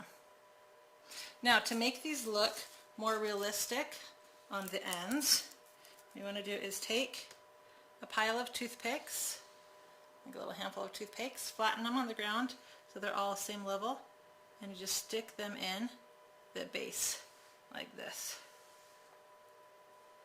That makes it look like it's kind of started to dry out, and like that. It's the same thing over here. Alright, now we're going to do the center stem, which is a little bit, let's see,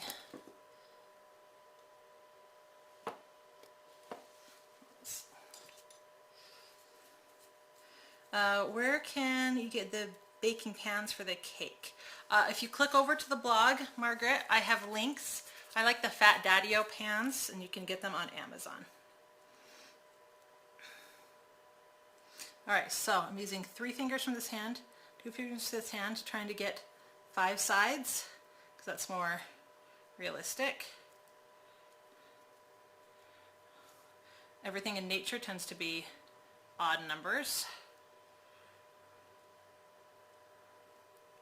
Alright, there we go. I'm going to cut the base of this.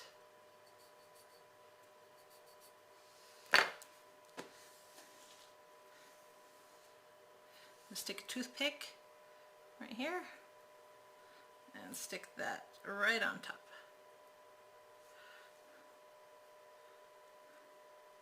And that will help hold the height as well as hold it onto the cake. Do my little jabbing trick again. There we go. Now if you really want to get more realistic, you can also take your fondant tools and like do stripes, but because this is a Disney cake, it tends to be more cartoony, so I don't really worry about the realism aspect of it there. So now I'm going to roll out the extra green fondant. I quickly need some, and we're going to make the leaves. When I'm done.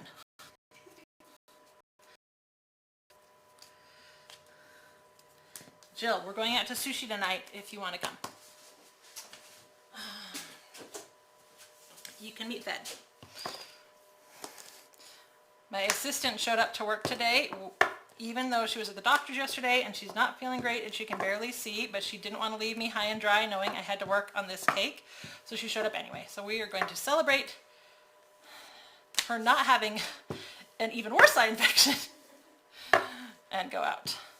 Alright, so roll out. Oh, don't do that. Alright, so now we're going to cut a leaf. And I'm going to just eyeball it because I don't have a leaf cutter this big. I do have this somewhere, small leaf cutter that I'm going to use for the leaves on top of the small pumpkins, but for the big leaf on top here, I'm just going to eyeball it. So I'm going to pull back up a picture so I can kind of see again what this looks like. So we have a point.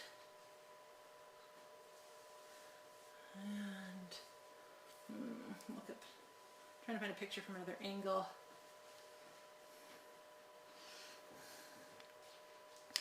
looks like maybe another point.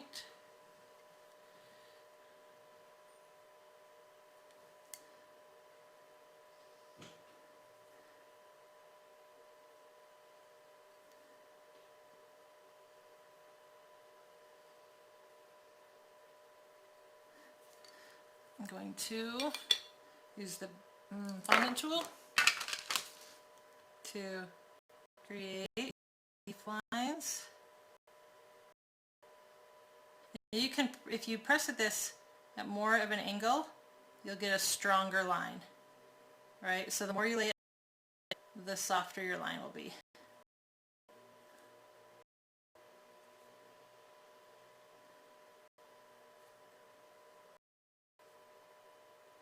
Add little details. Okay. 1, 2, 4.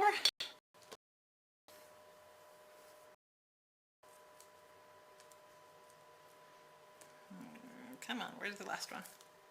There we go. Add some little details to these as well. Everything's better with a couple details, and it only takes a second to do. Oop. Unless you press too hard.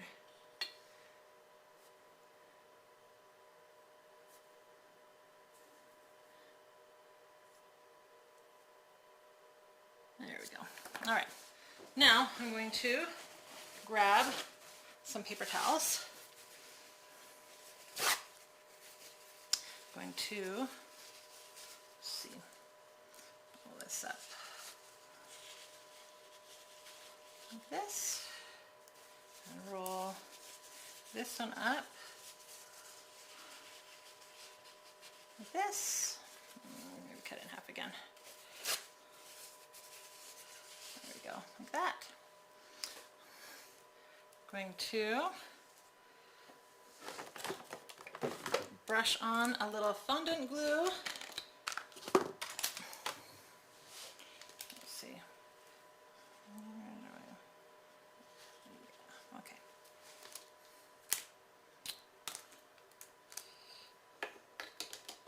Brush a little fondant glue around the stem, and kind of at that spot right there where I'm going to allow it to touch the cake.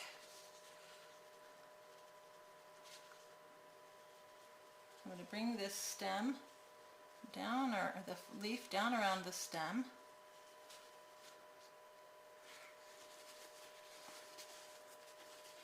Fold this like that, and I'm going to put some more fondant underneath right there. So what we're trying to do is give a little shape to our leaf.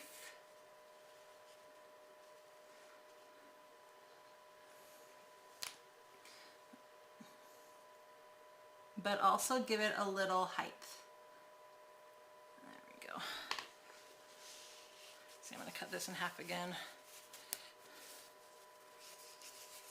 feel like it was lifting just a little bit too much. We don't want it to be too much. All right. Let's switch camera angles so you can see this.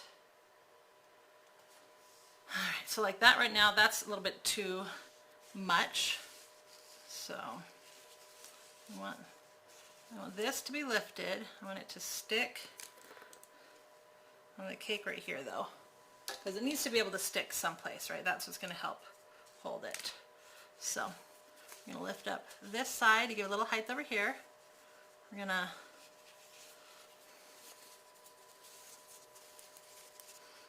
lift it up in front a little bit, give it a little bit of a wave right there, and then give it a little bit more lift over here on this side. Let it stick there.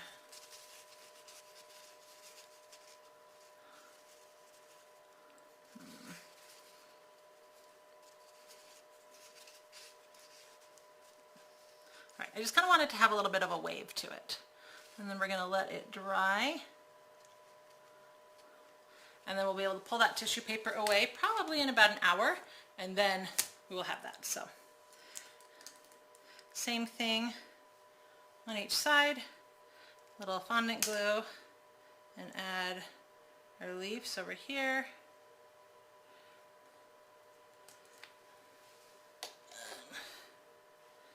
Same thing with this side over here. And you can also add tissue paper or tissue paper, toilet paper, oh my word, paper towels, right, to kind of give these leaves a little bit of body too. I make sure not to paint them all the way to the end so that they can have a little bit of flip and life to them. All right, stick out like that. Curl that a little bit. There we go. All right, so pretend the face is all the way done, and there we go. So I'm gonna stay on and answer some more questions, but technically we're done. It has, you know, only been, I don't even know, it's only been 2 hours. Thanks for sticking with me, those of you guys who have watched or have come and gone. This, hopefully you can see, like, literally this cake took 2 hours. If I wasn't talking to you, some parts would have gone faster. I did a couple things ahead of time. I would say you could easily knock this out. If you're not experienced, you could probably knock this cake out in about 3 hours. It's super fun to do. It's great for any Disney Halloween party, fall party, Halloween time. I made this cake originally for my niece's birthday. She's a fall birthday, and they go to Disney every fall, and she wanted to have a Halloween time themed birthday party. So it's super fun, easy to make, super cute. All right, I think I'm all caught up on comments on YouTube and on Facebook. Oh, curly cues. Rhonda, what would I do without you? Thank you. Curly cues. Gotta add our curly cues. So glad you said that. Okay. So usually I would wait until I take away the paper towels to add the curly cues. So for up here, I'm going to cut this one in half because it's just a little bit big. Look at all the fondant under my fingernails. Actually don't, it's really gross.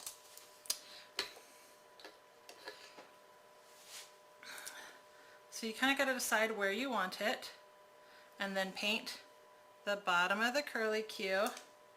And I'm going to kind of stick this one under this leaf over here.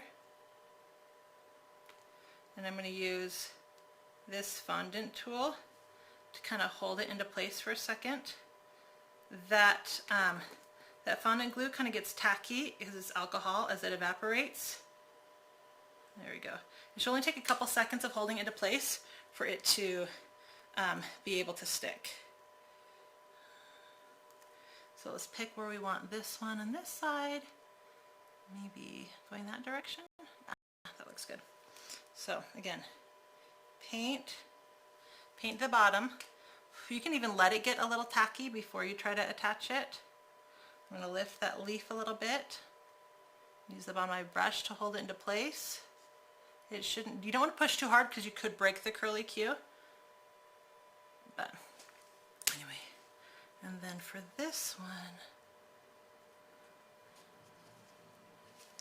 usually I would do it like right over here under the leaf, like right there, like that. Is where I would do that one, but because the leaf's not completely dry, I'm going to leave that and do it later.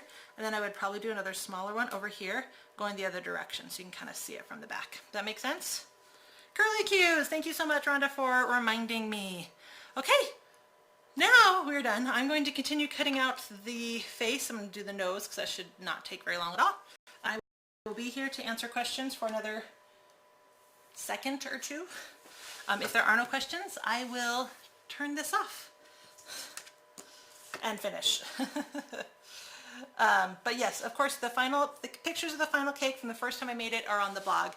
If you are on YouTube, you can click the description box open and you can get full directions. If you're on Facebook, you can click the link over to my blog and you can actually get a printable version of my directions. Obviously, you can watch this video again for more tips and tricks. And feel free to ask me any questions. Next Tuesday we'll be live again doing fun Halloween treats, just some miscellaneous quick and easy treats to do, much quicker and easier than tonight's. Like a cupcake and candy, poisonous toffee candied apples and stuff like that. Just really easy, quick, and fun. And yeah, I will see you next Tuesday, 4:30 Mountain Standard Time, 3:30 Pacific Time, 6:30 Eastern Time, going live. Thanks so much for watching and have a great night. Let's turn everything off. And